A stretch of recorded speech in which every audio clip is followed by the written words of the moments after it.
"You need to leave. This lounge is for real clients." Lisa Newman didn't even blink when she said it. Her voice, sharp and sterile, cut through the quiet hum of the exclusive client lounge at Sterling Trust Bank. At 10:17 a.m. on a crisp Chicago morning, inside a fortress of marble and polished brass, those 8 words landed like a judge's gavel. They struck Michael Jordan, not because he believed them, but because, on some level, he had been waiting for them his entire life. Before we dive deeper, I want to ask you something. Have you ever been so profoundly misjudged that the person dismissing you had no idea they were standing in the shadow of the very empire you built? If this story resonates with you, hit that subscribe button and share it with someone who understands that the true measure of a person has nothing to do with the suit they wear. Because in the next 15 minutes, everything you think you know about power, prejudice, and the world of high finance is about to be turned on its head, right here in this very room. Michael Jordan, at 60 years old, had walked into the bank wearing a simple gray tracksuit, a pair of well-worn Jordans, and a plain black baseball cap pulled low. He didn't look like the billionaire icon, the global phenomenon who had transcended sport to build a commercial dynasty. That was the point. This morning was an experiment. He had no security detail, no entourage, no flashy watch that screamed its price tag across the room.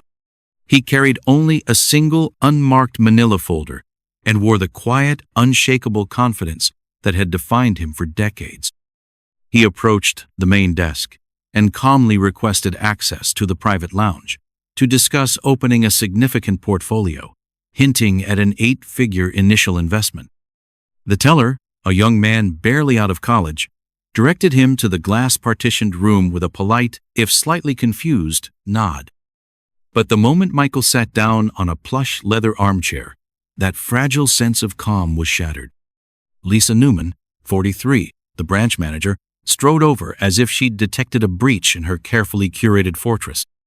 Her severe blonde bob seemed to vibrate with indignation as she leaned over the polished mahogany table. "We'll need to see a detailed statement of your current assets and verify the origin of your funds before we proceed," she said.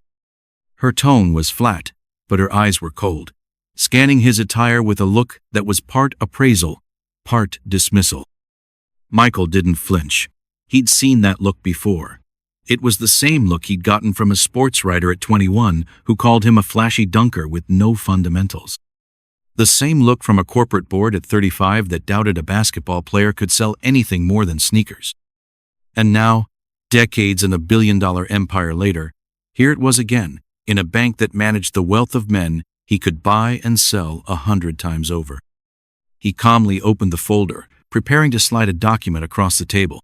Before he could, a voice slick with arrogance cut in. "Don't hold up the line, pal. Some of us have actual business to attend to." Edward Pierce, 45, a hedge fund manager in a tailored Italian suit that probably cost more than the car Michael had driven to the bank, sneered as he walked past. With a dismissive flick of his wrist, he knocked the folder from Michael's hand, its contents scattered across the pristine marble floor, a quiet insult delivered with loud, ostentatious confidence. Michael stared at him, his expression unreadable, calm, composed. Edward didn't even bother to look back. Natalie Wells, 29, a junior private banker, stood near the espresso machine, arms crossed, a smirk playing on her lips. That kind of money doesn't just appear out of nowhere. You probably won it in the lottery or something. Her words weren't shouted, but they carried, each one a carefully aimed dart. 2 other clients in the lounge looked up. One raised a perfectly sculpted eyebrow. Another whispered to his companion, a conspiratorial smile spreading across his face. Michael blinked slowly, his gaze sweeping across the room, taking it all in. Then, in a voice that was cool and measured, he said, "Run my name." Lisa shook her head, a flicker of triumph in her eyes. "You're not in our system. This isn't a community credit union. We have standards." In a far corner, a young tech entrepreneur named Kevin Chen, 31, discreetly started filming with his phone. The small red light was a silent, glowing witness to the room's unraveling decorum. "Don't," Michael said, his voice still calm but now carrying a new firmness. His eyes met Kevin's. "We settled this with character, not with cameras." A tall, impeccably dressed black man in a tailored suit, David Robinson, 40, a partner at a downtown law firm, rose from his chair. He walked over to Kevin. "Brother," he said softly, "put the phone down. This is bigger than a viral clip. This is about how we command respect, not how we capture disrespect." Kevin hesitated, then slowly lowered his phone. Maya Washington, 28, a young lawyer sitting near Michael, clutched her briefcase, her knuckles white with fury. She whispered, almost to herself, "This is unbelievable." Michael turned his head slightly. "Speak up," he said, his voice an invitation. "Let them hear you." Maya stood, her voice trembling but clear. "He's not the one causing a problem. You are," she said, pointing a shaking finger at Lisa and Natalie. Natalie raised an eyebrow, the picture of unamused superiority. "Security is on standby," she muttered, loud enough for everyone to hear. Edward, now leaning against a marble pillar, chuckled. "You all honestly think this guy has 2 nickels to rub together, let alone 8 figures?" he said, his voice dripping with condescension. He pulled a crisp $20 bill from his wallet, crumpled it, and tossed it onto the floor near Michael's feet. "Here's a tip. Try the check-cashing place down the street." A collective gasp went through the lounge. An elderly woman clutched her pearls. A young couple, clearly new money and still uncomfortable in such opulent surroundings, looked down at their phones, mortified. The room was no longer quiet. It was buzzing with a toxic energy. "That's enough," Michael said. His voice hadn't risen, but it had gained a new edge, a steel that cut through the noise. "You're not just embarrassing yourselves. You're tarnishing the name of this entire institution with every word you speak." Lisa smirked, clearly savoring the power she believed she held. "You're not a client. You're a trespasser. Go play your games somewhere else." Michael took a slow, deliberate breath. He pulled out his phone and dialed a number from memory. "Jean," he said into the phone. "It's Michael. Initiate the red flag protocol." On the other end of the line, Gene Smith, his longtime business manager and financial strategist, didn't need any further explanation. "Consider it done, MJ. Are you all right?" "I'm fine," Michael said, his eyes still locked on Lisa. "But you're all going to regret this. Not because I'm going to cause a scene. Not because there's a video that's going to go viral, but because you just told the wrong man he doesn't belong in a bank he's considering buying." Lisa scoffed. A brittle, ugly sound. "Delusions of grandeur don't impress me." Kevin raised his phone again, unable to resist. David stepped forward. "We do this the right way," he insisted. "No videos. We use our words." "Security now," Lisa commanded, nodding at Natalie. Natalie snatched the receiver of a landline phone. "Calling now," she said, her voice filled with a grim satisfaction. "He's a potential threat." Michael didn't move. He didn't flinch. He held his ground with the same preternatural stillness he once used to unnerve opponents at the free throw line, the same focus that had guided him through buzzer beaters, championship games, and billion-dollar negotiations. But now, it wasn't just his talent or his business acumen being challenged. It was his very right to exist in this space, this lounge, this institution built on the foundations of capital he could manipulate with a single phone call. So, before we go any further, I want you to ask yourself, if you were told to leave a place you had the power to own, would you walk away? Or would you do what Michael Jordan did? Sit down, stay silent, and let the storm you've summoned come directly to you. Because the storm hadn't just begun. It was already here. "He's a fraud, Robert. Get him out of here." Lisa Newman didn't whisper the words. She spat them out, each one echoing off the marble and glass. It was as if raising the volume could somehow validate the lie. The assistant manager, Robert Clean, a man of 48 with tired eyes and a suit that was a size too big, stepped forward. His hands were clenched at his sides, a man caught between his paycheck and his conscience. "This man," Lisa continued, her voice climbing with each syllable, "is a grifter, parading around like he owns the place." Michael Jordan turned his head slowly. his gaze as steady and unblinking as a hawk's. He didn't say a word, yet the atmosphere in the lounge grew heavier, thicker with a tension that the recessed lighting and expensive art couldn't soften.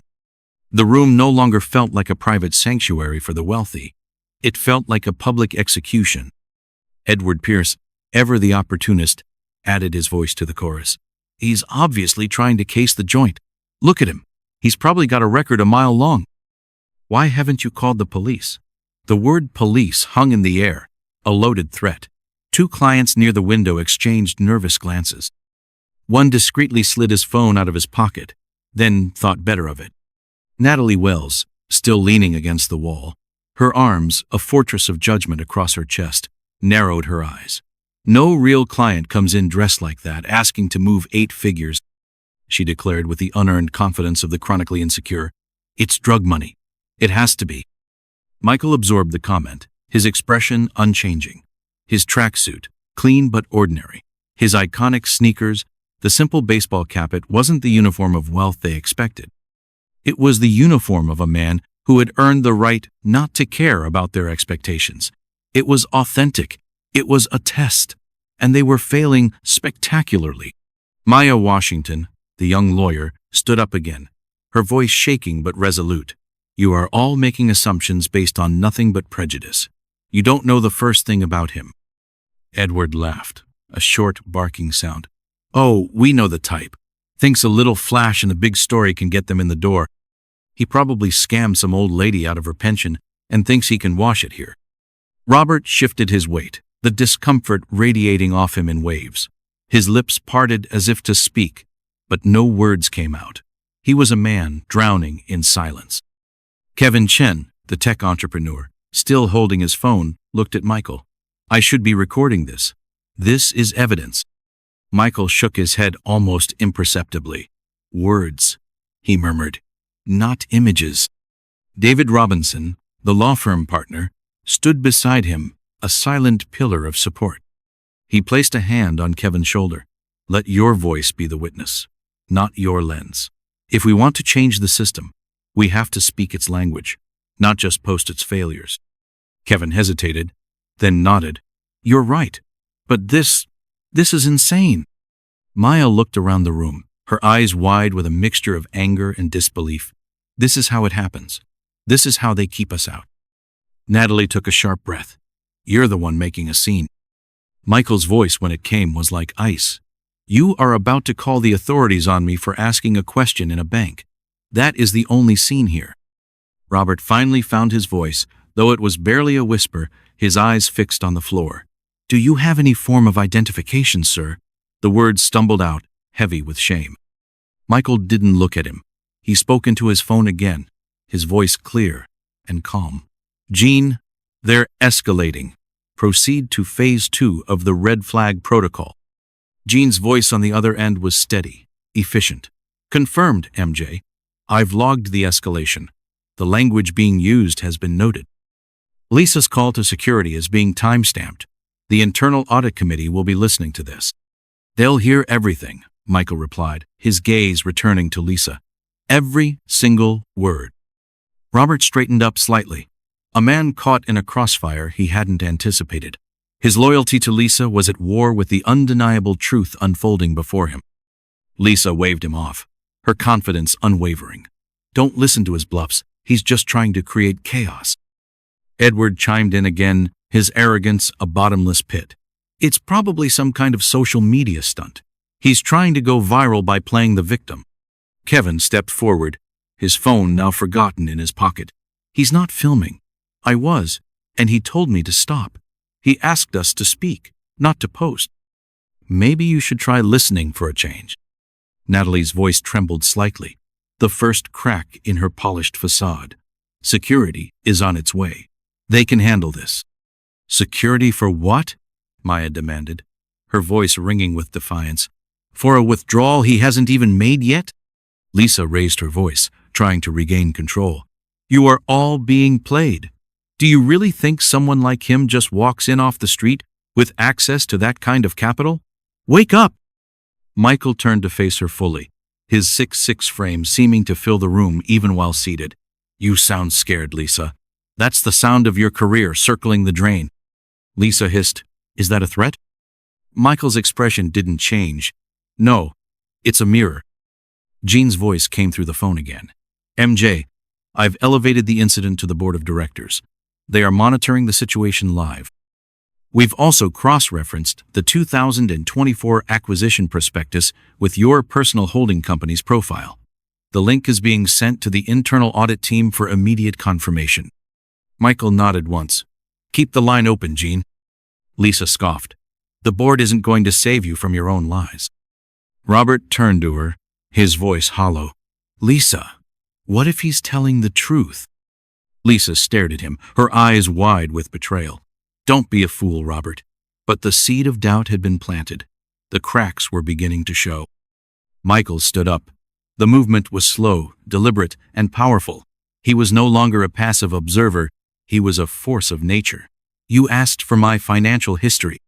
You accused me of being a fraud. You called me a thief. You triggered a security alert. You mocked my clothes. And you tried to humiliate me in front of a room full of your clients." His voice never rose, but its intensity was palpable. "And I'm still standing here. Why do you think that is?" The silence that followed was absolute. Even Edward folded his arms, his smug expression replaced by a flicker of uncertainty. Maya walked to Michael's side, a silent gesture of solidarity. "What happens now?" she whispered. Michael's eyes swept the room. "We wait," he said. "The truth is coming, whether they're ready for it or not." Lisa folded her arms tighter, a desperate attempt to hold herself together. "You're bluffing. You have nothing." Edward barked. "If he had money, he'd have shown it by now. You people always act so entitled until someone asks to see the receipts." "You people?" David turned sharply, the words hanging in the air like poison. Robert sank into one of the lounge chairs, his face pale. "This isn't how we're supposed to treat anyone." Natalie rolled her eyes, a last-ditch effort at defiance. "It's called protocol." Michael spoke to Jean again. "Have you initiated Phase 3? "Already underway," Jean replied. "Lisa's compliance record is being pulled as we speak. For your information, MJ, 7 of her previous service complaints involved minority clients. All of them were dismissed as unverifiable and never escalated. It's not a good look." Michael closed his eyes for a brief moment, absorbing the information. He had suspected as much, but hearing it confirmed, so clinically, still landed like a body blow. "Thank you, Jean. Don't stop." Maya's voice cracked. "They tried to erase us with policies, with their tone, with their fake concern for security." Michael placed a hand on her shoulder, his touch surprisingly gentle. "Not today." Lisa smirked, though it didn't reach her eyes. "You think your little phone call and a few fancy words are going to change anything?" Michael's gaze sharpened. "No, but I'm not here to change anything. I'm here to end this branch's legacy of bigotry." "Damn," Kevin murmured from the corner. David nodded slowly. "And that's why we don't need to record. When a man speaks the truth like that, it doesn't need a filter." Suddenly, Natalie strode toward Michael. She picked up the folder that Edward had knocked to the floor earlier. She held it for a moment, looked down at it with contempt, and then, without a word, tossed it to the side. It skidded across the marble and hit the base of a leather sofa with a soft thud. "Stolen documents, probably," she muttered. Michael's eyes narrowed. "Was that yours to throw away? Or is that just your impulse to control things you don't understand?" Natalie turned her back on him. Robert watched her, shaking his head. "She's gone too far," he whispered. And in that moment, Michael spoke again, his voice resonating with a power that seemed to shake the very foundations of the room. "Every second you spend talking instead of listening is another second closer to the end of your employment." Lisa's smile finally faded completely. "You think you're some kind of hero?" Michael's tone was sharp, cutting. "No, I'm your reckoning." "Call the police. He's making financial threats." Natalie Wells didn't hesitate. She snatched the landline receiver and frantically dialed 911.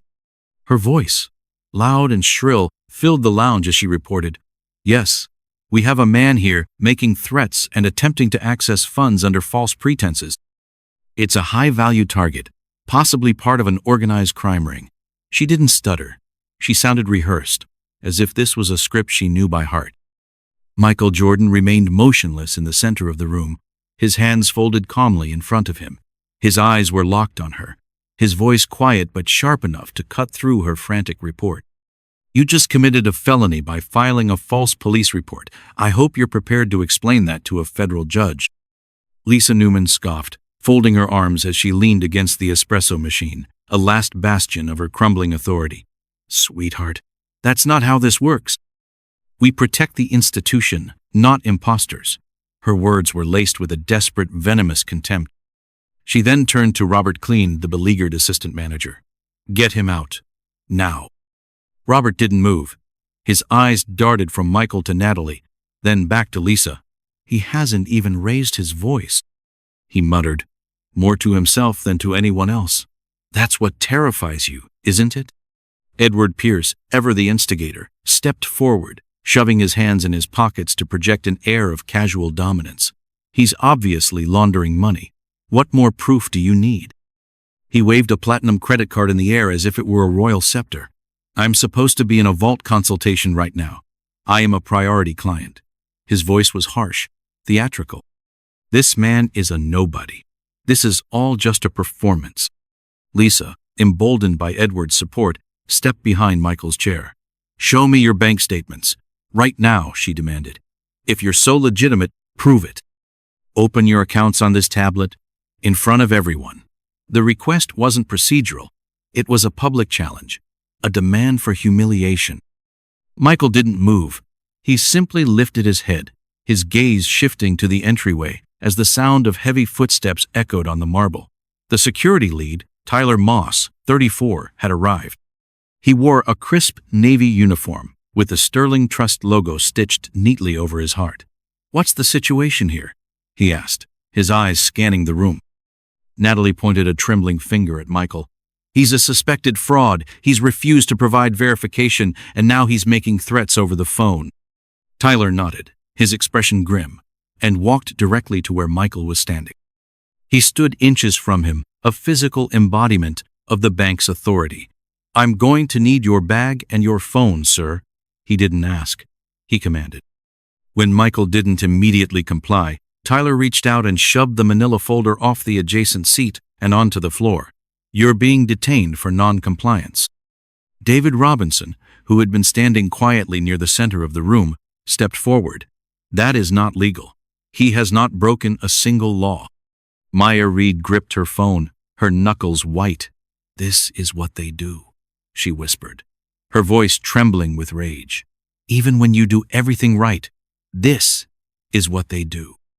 Michael's eyes locked onto Tyler's face. "Touch me again," he said, his voice dangerously low, "and I will personally ensure that Sterling Trust's liability insurance is tested to its absolute limit." Tyler raised an eyebrow, a smirk playing on his lips. "Lady, I don't care about your threats. You don't belong here." Those 5 words, "you don't belong," hair sliced deeper than any of the insults that had come before. David moved to stand between them. "Step back, man." Tyler held his ground. "Are you interfering with a security operation?" "I'm protecting a client," David said, his voice firm. Kevin Chen raised his phone again, his earlier promise forgotten in the heat of the moment. "This needs to be seen." Michael's voice cracked, not with fear, but with a sudden surge of fury. "Kevin, don't! We don't need their eyes! We need their ears!" Kevin lowered his phone, swallowing hard. "Then say it louder." Michael turned to Lisa, his voice slow and deliberate. "You demand to see my history, as if I owe you my identity. But I don't owe this room anything. I have earned more than every single person in this building, including your CEO. So instead of asking where my money came from, maybe you should be asking yourselves why you feel you have the right to question it." At that exact moment, Jean's voice came through the phone in Michael's hand, steady and clear. "MJ, Protocol 6 is now fully active. Sterling Trust's board has flagged Lisa's employee file. They are pulling the audit logs from the 2024 acquisition. I've also linked Edward's prior formal warning for verbal misconduct with a client. One more incident, and corporate will suspend his accounts indefinitely. Michael didn't smile. He just nodded. Let it all run, Jean. Lisa leaned forward, her voice almost a growl. You will not get away with this.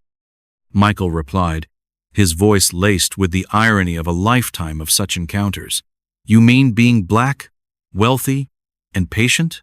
I've been getting away with it for 40 years. Robert backed away from the tense cluster of people, mumbling, This is not what I signed up for. Natalie gripped the phone tighter, continuing her conversation with the 911 dispatcher, her voice a mixture of panic and self-righteousness. Clients around the lounge began to murmur, their whispers growing louder. An elderly man near the window stood up and shook his head. This is disgraceful, he said. A young black couple sitting nearby reached for each other's hands, their faces a mask of shared pain and recognition. Then came the crack in the dam. Robert's voice, low but clear, cut through the noise. I need to say something. All eyes turned to him. Lisa, Natalie, what we're doing, it's wrong. Lisa's eyes went wide. Don't you dare, Robert. Robert looked at the floor, his voice heavy with shame. Natalie wanted to call the police from the beginning. She didn't even try to run the verification. She refused to check the system. She said bringing them in would shut him down faster. Natalie gasped. You're a liar. Robert nodded once, a single, painful gesture. I was standing right there. You said it. And you said it knowing he might be exactly who he says he is. Edward shouted, You're turning on your own team for him? He's bluffing.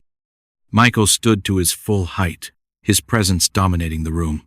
Then call the bluff, he said, his voice finally rising, filled with a power that seemed to shake the very marble beneath their feet. I am Michael Jordan. I am the majority shareholder of the investment group that is in the final stages of acquiring a controlling interest in Sterling Trust Bank. And every second you have spent humiliating me in this room has been recorded, logged, and is now being reviewed by the people who sign your paychecks. The silence that followed was deafening. Clients stared, their mouths agape, Lisa's face drained of all color. Robert didn't move, a statue of regret. Natalie backed away until she hit the wall. Tyler blinked, as if he'd just seen a ghost. Then, the twist wasn't just the reveal, it was the response. The clients in the lounge began to clap. Not politely, but with a raw, visceral energy. It started slowly, then grew into a wave of applause. David stepped forward. I knew I recognized you. The Jumpman logo. It's not just a brand, it's an empire. Maya stood, tears streaming down her face. He's our future owner, she whispered in awe. Kevin looked at his phone, then back at Michael. I should have been filming this part. Michael looked around the room, his voice no longer calm, but commanding. The problem wasn't that you didn't know who I was, he said, his gaze settling on Lisa. The problem is how you treated someone you thought didn't matter. Lisa stammered, You set us up. Michael's answer was swift and sharp. No, I gave you a test, and you failed. The entire room seemed to shift on its axis, and from the corner of the lounge, the faint sound of approaching sirens grew louder. The police were coming, but the real justice. It had already walked through the front door. Detain him now, before he disappears. Lisa Newman's voice was a raw shriek of desperation. She pointed a trembling finger at Michael, her eyes wide with a mixture of terror and disbelief. The carefully constructed facade of the composed, authoritative branch manager had crumbled, revealing the ugly prejudice beneath. The tension in the private client lounge finally snapped. Tyler Moss, the security lead, took a step forward, his hand reflexively reaching for Michael's arm as if physically restraining him could somehow reverse the last 5 minutes of damning revelations. But Michael didn't move. He stood anchored to the floor by the sheer weight of his presence. Touch me, he said, his voice low and steady, and you'll be losing more than just your job. Before Tyler's fingers could make contact, Maya Reed stepped between them, her small frame a surprisingly formidable barrier. Back off, she shouted, her voice ringing with newfound courage. You heard what he said. He's about to own this place. Tyler hesitated, his gaze flickering from Lisa's panicked face to Michael's unreadable expression. The uncertainty in his eyes exposed the cracks in the armor of his uniform.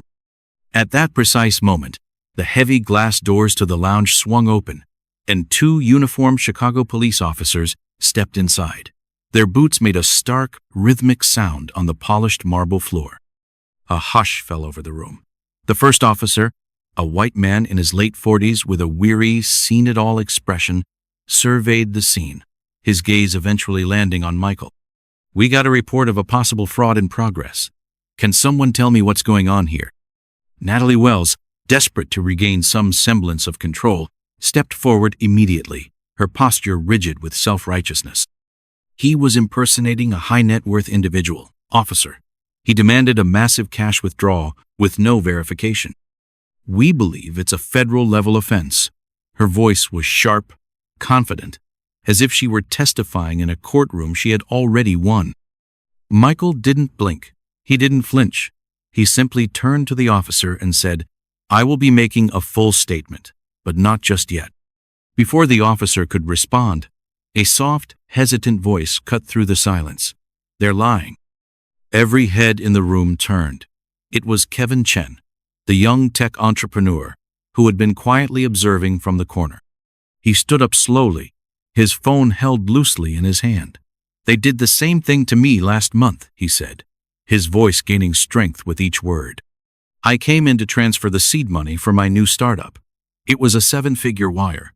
Lisa and Natalie treated me like I'd stolen the money. They questioned my business plan, my partners, the source of my funding. They only backed off when my lawyer, who happens to be white, showed up." A wave of gasps rippled through the room. Tyler took a half-step back, as if physically distancing himself from the unfolding disaster. The police officer turned to Natalie, his expression hardening. "Ma'am, did you place this 911 call knowing that this man was in the process of acquiring this bank?" Natalie's face went white. "He didn't own it at the time," she stammered, the lie flimsy and transparent. Michael turned slowly, his gaze pinning her to the wall.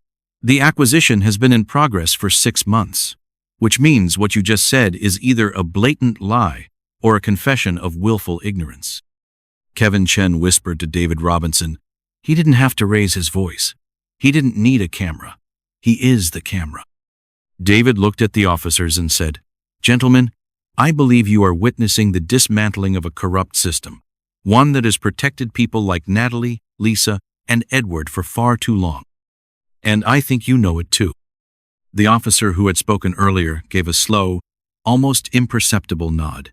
"We won't be making any arrests today," he said, his eyes still on Natalie. "But we will be filing a full and detailed report." Jean's voice came through on Michael's phone, calm and timely. "MJ, corporate has just received Kevin Chen's complaint. It was buried. Natalie had flagged it as client non-cooperation. That's a direct violation of Compliance Policy 7.1. "And Lisa's role?" Michael asked. "She signed off on the dismissal," Jean confirmed. Michael turned to Lisa, whose defiance had finally crumbled, replaced by a raw, naked panic. "You told me to leave. You refused to verify my identity. You called me a con artist. And now, you want to hide behind Natalie's fraudulent paperwork?" Lisa's hands trembled. "You were dressed. You didn't look like you belonged here.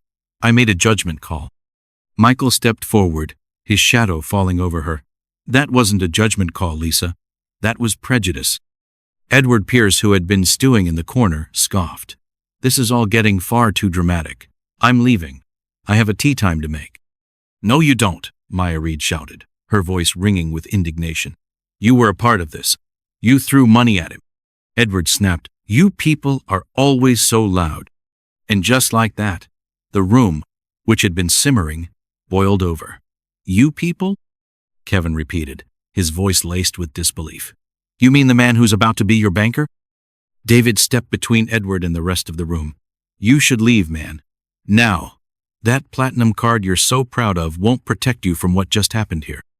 Edward turned toward the door, but not before one of the police officers said, "Sir, we'll need your statement before you go." He froze, then slowly, defeatedly, sank into a nearby chair. Michael turned back to the police. I would like to handle this internally. No arrests. Not yet. I want people to have the chance to speak the truth. I want this room to understand exactly what happened here today. One of the officers nodded. Are you sure about that, Mr. Jordan? Completely, Michael said. He then turned to Kevin. You were brave. You should never have had to be. Kevin replied, I just wanted to build my company. That's all. Michael placed a hand on his heart.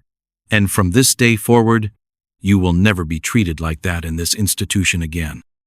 In fact, your business account will be personally overseen by the executive board, with all fees waived for the first 5 years. You've earned that. David turned to Michael, his voice filled with a quiet respect. You didn't just stop a corrupt system, you exposed it. Michael looked at him, his voice low. And now, I'm going to dismantle it. Behind him, Lisa muttered to herself, her eyes vacant. This was never supposed to happen. Robert stood beside her, his voice quiet but clear. It was always going to happen, Lisa. We just never thought we'd be the ones to get caught. Tyler took a single step toward the exit. Michael raised a hand. Stay. You'll want to hear what comes next. Your name is on the file, too. Maya whispered to Kevin. He's not just firing them. He's rewriting the entire playbook. Jean's voice came back through the phone. MJ, Sterling Trust's compliance officers are en route. They'll be there in 10 minutes. They have requested that you lead the internal debrief. The board has approved your full authority to act. Michael smiled faintly, the first hint of a smile all morning. Good, because I've been ready for this day for a lot longer than they know. And as the entire lounge watched clients, staff, police officers, and a young entrepreneur named Kevin, the future of Sterling Trust Bank, was no longer a matter of policy, it was a matter of personal reckoning. And the reckoning had just begun. Enough. Michael Jordan's voice didn't need to be loud to command the attention of the entire room. The client lounge, which had been buzzing with a mixture of shock and vindication, fell silent. Every client, every officer, every remaining staff member held their breath. He stepped into the center of the room, no longer a potential client, no longer a victim of prejudice, but the embodiment of a seismic shift in power. He wore no badge, no title, yet his presence filled the space with the undeniable weight of a final verdict. For the last 20 minutes, I've endured insults, accusations, and humiliation inside a building that my name will soon be on, he said. So, allow me to remove any lingering doubt. He reached into the simple manila folder that had been so carelessly tossed aside and pulled out a single, leather-bound portfolio. He opened it and turned it, first to the police officers, then to the rest of the room. Inside was not just a corporate ID, but a notarized letter of intent and a summary of the acquisition agreement, signed by the board of directors of his investment firm. My name is Michael Jordan. I am the chairman of Jumpman Holdings, the majority partner in the consortium that will finalize its acquisition of Sterling Trust Bank in 10 business days. And as of this moment, I will no longer tolerate this kind of conduct under this roof. The reaction was instantaneous and profound. Lisa's jaw went slack. Robert took a step back, his face ashen. Natalie, who had been trying to shrink into the wall, sank into a chair. Tyler, the security guard, simply stared, his hands falling limply to his sides. Even Edward Pierce, stewing in his forced compliance, leaned forward, his arrogance finally shattered by the irrefutable truth. Jean's voice crackled through the phone, which Michael had placed on a nearby table, the speaker now amplified. For the record, Mr. Jordan has full transitional authority under the terms of the acquisition agreement, Section 4, Subsection B. This conversation is being logged for immediate HR review. You may proceed, MJ. Michael didn't smile. He turned and faced the disgraced staff members directly. Lisa Newman, you are fired, effective immediately, for gross misconduct, racial bias, and the deliberate abuse of your position. Lisa's mouth opened, but no sound came out. The voice that had been so sharp and commanding just minutes before was now lost in the ruins of her career.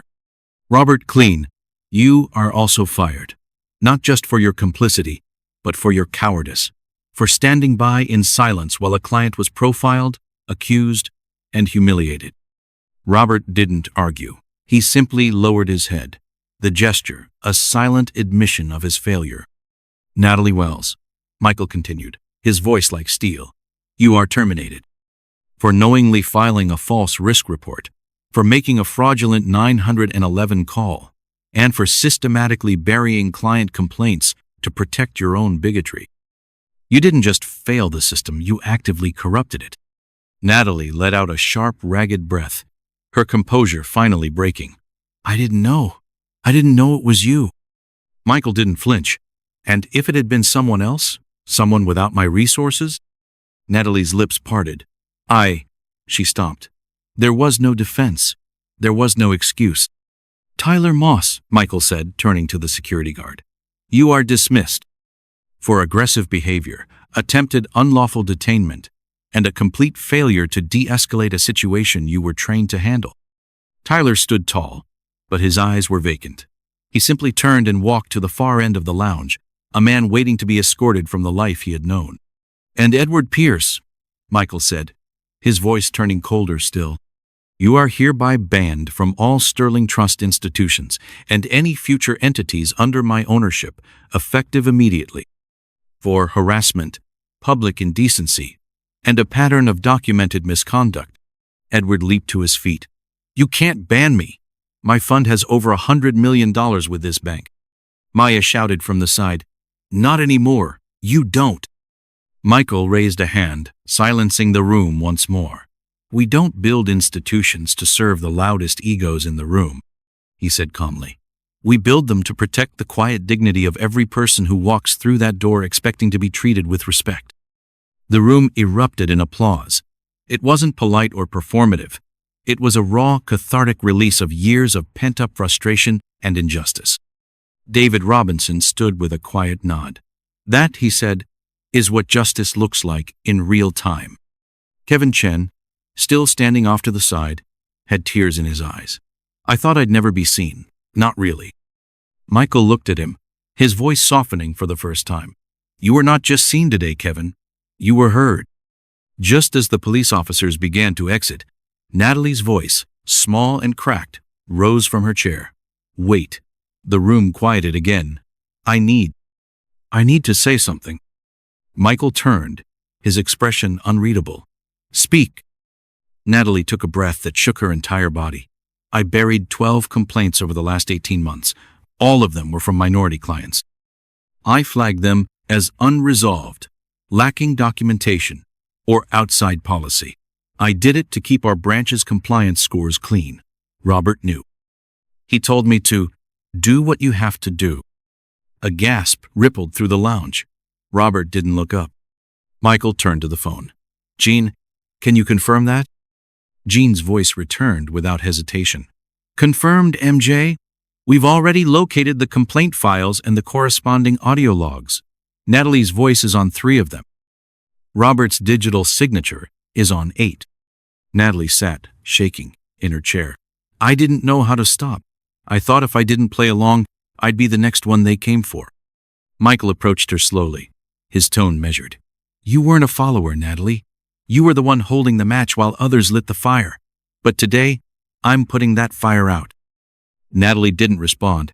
She simply wept into her hands, the sound a stark contrast to her earlier arrogance. Michael turned back to the rest of the room. "For those of you still here, clients, staff, officers, and guests, I want you to understand something. Ownership isn't just a line on a legal document or a title on a business card. It's a responsibility, and my responsibility is to make sure this never, ever happens again. Not here. Not on my watch."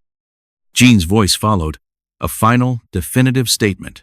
"Corporate has initiated a full disciplinary review and an operational audit of this branch. MJ, the board has given you the floor to lead the reforms." Michael looked around the room at David, at Maya, at Kevin, at the other clients who had stayed. Their faces a mixture of shock and hope. "Then let's begin," he said, "because this bank no longer answers to people like Lisa. It answers to the people it was built to serve." And with those words, the door to reform didn't just open, It was kicked off its hinges, leaving a space wide enough for the future to walk through, with its head held high. Michael didn't let the applause linger. The moment the firings were confirmed, and Natalie's confession hung in the air like a toxic cloud, he turned to the stunned but hopeful faces in the room. "This isn't just about what they did," he declared, his voice resonating with a new sense of purpose. "It's about what we are going to do now." He walked to the center of the private lounge, standing beside the plush leather chair where he had been so casually dismissed. It was no longer a symbol of prestige. It was ground zero for a revolution. "Effective immediately, all operations at this branch are suspended," he announced. The urgency in his voice was unmistakable. "No new transactions, no account actions, no client meetings, until we fundamentally reset what this institution stands for." The clients didn't groan, they nodded. Some even clapped. "We are launching the Sterling Standard Initiative. Today, not next quarter, not after a series of focus groups. We're doing it right here, in this room. This branch will be the pilot program for verbal conduct audits, active diversity metrics, and a face-to-face values pledge that will be required of every single employee who wishes to remain with this bank." Jean's voice came through the speaker on the tablet, which now sat on the central table. "I've already drafted the preliminary documentation. MJ internal ethics officers are on their way. The board has given its unanimous pre-approval." Maya raised her hand, her voice filled with a hopeful tremor. "What's a verbal conduct audit?" Michael turned to her, his expression softening. "It means we don't just look at the numbers on a screen, we track the words used in every interaction. What's said, what's left unsaid, and who is made to feel like a burden simply for walking through the door." David nodded, a slow, thoughtful gesture. "That changes the entire game." Kevin whispered, "That makes it human." Michael smiled faintly. "That's the point." Just then, in the ensuing silence, a sound no one expected broke through. Tyler Moss, the fired security lead, clearing his throat. Everyone turned. He didn't look angry or defiant. He looked exhausted. "I need to say something," he said, his hands hanging loosely at his sides. "I didn't just fail to stop what happened today. I helped create the environment for it." The air in the room shifted. Michael's expression sharpened, but he remained silent, letting the man speak. Tyler continued, his voice heavy with regret. "Natalie and Lisa approached me about 6 months ago. They said corporate was cracking down on low-value client interactions, and that they had a plan to streamline the process. My job was to identify and flag potential problem clients before they even reached the bankers. I was the first line of defense for their prejudice." The room was dead silent. "They had code words," Tyler confessed. "Needs extra verification meant they were Black or Hispanic. High-risk profile meant they were young and didn't fit the traditional image of wealth. Low priority meant they were women, especially women of color." He looked directly at Michael. "I flagged you the second you walked in. Code 3, high risk, low priority. I sent the text to Natalie before you even sat down." Maya's face darkened. "That's not just profiling, that's a conspiracy." Tyler nodded. "It was, and I knew it, and I did it anyway." He looked at Michael, his eyes pleading for something he didn't deserve. "You gave me a job, a uniform, a sense of authority, and I used it to protect the wrong people." Michael stepped forward slowly. "Did Robert know about this system?" "He knew enough not to ask questions," Tyler said, "and he knew which client files to ignore when they landed on his desk." Jean's voice cut in, sharp and clinical. "MJ, we've located a series of encrypted text messages between Lisa, Natalie, and Tyler, dating back 7 months. They corroborate everything he's just said. The Code 3 system is mentioned explicitly." Tyler didn't argue. "I deserve whatever is coming to me, but I'm not coming clean to save myself. I'm doing it because watching you stand in this room with all that power and never once lose your dignity, I realized I've been working for the wrong side my entire life." Michael's expression didn't soften. "You almost had me arrested. You intimidated people who came here in good faith, and now you want absolution?" Tyler shook his head. "No, sir. I want consequences, and I'll take them. But I also want you to know that this goes deeper than just this branch. There's a list, a private, off-the-books list in the national CRM system. It's used to mark undesirable clients across the country. And that list, it's a lot longer than you think. Jean replied instantly. I'll have our forensic team on it within the hour. We'll freeze access and begin a full audit. Michael turned to the room, his voice resonating with a new, powerful clarity. This is why we reform. Not tomorrow, not at some corporate retreat. Right here, in the very space where silence allowed prejudice to fester. Today, we rip it out by the roots. The clients began to clap again, not out of relief, but out of a sense of shared purpose. They were no longer just customers. They were witnesses to the birth of a new standard. Maya stepped to Michael's side. Let us help, she said. Michael nodded. We'll do it together, starting with the truth. And the room, once poisoned by whispers and silent judgment, began to transform. It filled with voices raised in solidarity, with truths confessed in the harsh light of day, and with a corporate culture that had finally been cracked wide open, allowing the light to pour in. Michael Jordan stood tall as the last echoes of applause faded, his expression not one of triumph, but of grim determination. He scanned the private lounge, a space that had transformed from a symbol of exclusion to the front line of a revolution. The fired employees had been escorted to a conference room to await HR and legal counsel. The remaining clients lingered, their initial shock replaced by a sense of solidarity and purpose. The Sterling Trust compliance officers had arrived, their faces a mixture of horror and resolve as they reviewed the rapidly accumulating evidence. One of the officers handed Michael a tablet, displaying a list of provisional action items already approved by the board in an emergency virtual session. He read it silently, then nodded. We begin here, he said, his voice calm but imbued with the weight of permanence. He turned to the room.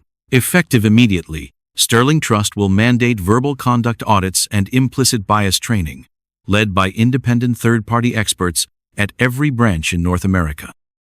No more hiding behind HR policies. Every branch will follow the Sterling standard we establish here today, in Chicago. Jean's voice followed swiftly from the tablet speaker. For the record, corporate has also frozen Edward Pierce's personal and corporate accounts, pending a full investigation into his firm's potential violations of federal banking regulations. Michael looked toward the now empty chair where Edward had sat, a monument to entitled arrogance. He had influence, Michael said quietly, but he lacked character. In the end, that's the only currency that matters. Maya Reed stepped closer, her voice filled with a hopeful energy. So, what happens now? What happens after today? Michael turned to her, a hint of a weary smile on his face. We build something that doesn't just react to injustice, but actively prevents it. That's the legacy I want to leave. Not just in sports, but here too. Kevin Chen, still processing the whirlwind of events, added, You didn't just fire a few bad apples. You exposed the rot in the barrel. Then we keep exposing it, Michael replied, until it can't grow in the darkness anymore. Just as he was about to turn back to the compliance team, a voice rose from the back of the lounge. It was older, raspier, and laced with an unmistakable tremor of guilt. There's one more thing. All heads turned. It was an elderly white man, in a perfectly tailored suit, a Sterling Trust client pin gleaming on his lapel. My name is Richard Langford, he said, his voice shaking. I retired from this bank 5 years ago. For 20 years, I was the head of training and development for this entire region. The room froze. I trained Lisa, he confessed, his voice cracking. I trained Robert. I even designed the client suitability modules that Natalie would have learned. He took a shaky step forward. I need to be honest. We never used words like race or class. We didn't have to. We used code words, discretionary assets, client posture, community fit. We taught them to prioritize the appearance of wealth, not the character of the individual. We never told them to reject a man like Mr. Jordan, but we gave them a system that made it almost inevitable. The room was utterly silent, every person hanging on his next words. I have watched this unfold today with a profound sense of shame, Richard continued. I want to be on the record. This problem didn't start with Lisa Newman. It started with men like me. I helped build the foundation of this bias, and I want to help tear it down. Michael walked toward him, his expression unreadable. Why now, Richard? He asked gently. Richard swallowed hard, his eyes welling with tears. Because watching you dismantle a system I helped create, with nothing but the power of your own dignity, made me realize I had a voice the whole time. I just never had the courage to use it. Michael paused, then said 2 words, use it now. Richard turned to the compliance officers. I want to give a full sworn deposition. I have documents. I have training manuals. I want to assist with the new training reform in any way I can. One of the officers nodded and quietly escorted him to a private office. The moment was heavy, but it was honest. Jean's voice came through the speaker one last time. MJ, I've just received the preliminary report on that undesirable client list Tyler mentioned. There are over 400 names on it, nationwide. Over 90% of them are minorities, women, or young entrepreneurs from non-traditional backgrounds. It's being submitted to the Department of Justice as we speak. Michael took a deep breath, briefly closing his eyes. Then it's official. This wasn't an incident. It was a culture. Maya reached out and placed a hand on his shoulder. And you didn't just challenge it, she said. You broke it wide open. Kevin, standing quietly with his phone now tucked away, added, I came here to start a business. Somehow, you've given me a blueprint for a better world. Michael turned to him and smiled, a genuine, warm smile. You'll still build your company, Kevin, but now, you'll do it in a world where the banks might actually be on your side. He looked around the room one last time, at the marble walls that had once been a fortress of exclusion, at the faces that now held a shared understanding. Then he spoke, not just to the people in the room, but to the world beyond. Let this be the last time that silence is mistaken for strength. Let this be the moment we remember that real power doesn't come from a title or a bank account. It comes from who we choose to be when the world isn't watching. I didn't have to raise my voice. I didn't have to pound my fist on the table. I stood my ground and spoke my truth. If I can do that here, then so can you, wherever you are. And as he turned to lead the compliance officers into the bank's inner sanctum, Jean's final words echoed from the tablet, a fitting epitaph for the old Sterling Trust and a birth announcement for the new one. The game has changed, MJ, and that's exactly the point. The door closed softly behind him, but the message, the lesson, and the legacy of that morning remained, etched into the very soul of the lounge where silence was finally, irrevocably broken for good. If you have ever been doubted, dismissed, or denied, let this story be a reminder that your voice has power. Justice begins with the courage to speak your truth. Subscribe, share, and stand with us. Because the next story we tell might be your own.